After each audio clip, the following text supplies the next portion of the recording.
The Pack of Ragamuffins, Brothers Grimm.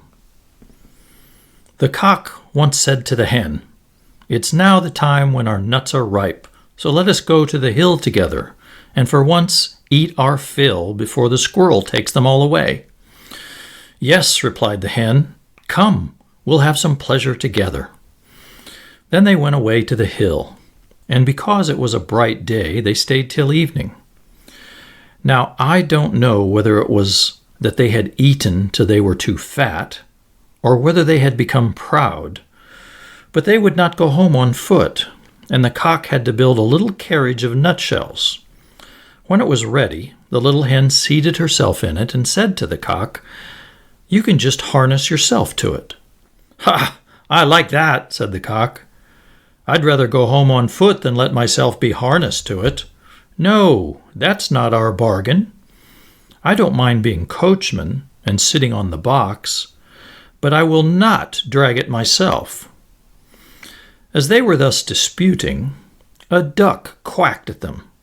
"You thieving folks, who told you to go to my nut hill? Well, you shall suffer for it," and ran with open beak at the cock. But the cock was not idle, and fell boldly on the duck, and at last wounded her so with his spurs that she begged for mercy, and willingly let herself be harnessed to the carriage as a punishment.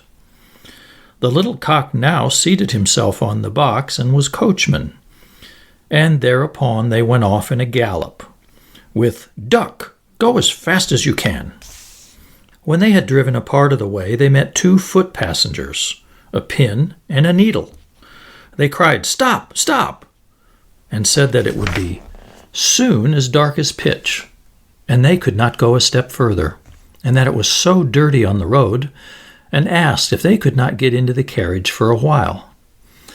They'd been at the tailor's tavern by the gate and had stayed too long over the beer.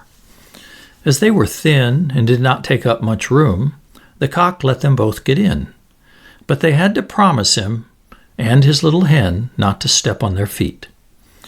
Late in the evening they came to an inn, and as they didn't like to go further by night, and as the duck also was not strong on her feet and fell from one side to the other, they went in. The host at first made many objections. His house was already full, and he thought they could not be very distinguished persons, but at last, as they made pleasant speeches and told him that he should have the egg which the little hen has laid on the way, and should likewise keep the duck, which laid one every day, he at length said that they might stay the night.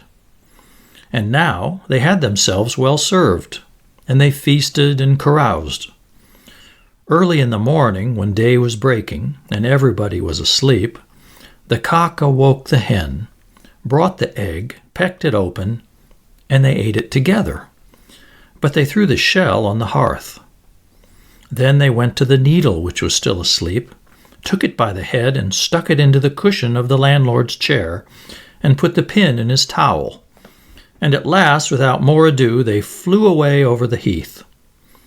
The duck, who liked to sleep in the open air and had stayed in the yard, heard them going away, made herself merry, and found a stream, down which she swam, which was a much quicker way of traveling than being harnessed to a carriage.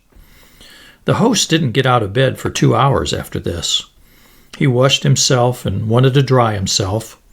Then the pin went over his face and made a red streak from one ear to the other. After this, he went into the kitchen and wanted to light a pipe. But when he came to the hearth, the eggshell darted into his eyes. "This morning everything attacks my head," he said, and angrily sat down on his grandfather's chair.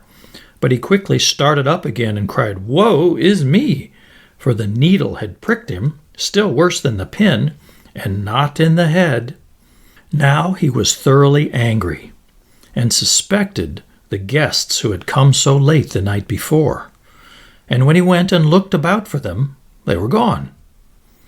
Then he made a vow to take no more ragamuffins into his house, for they consume much, pay for nothing, and play mischievous tricks as thanks.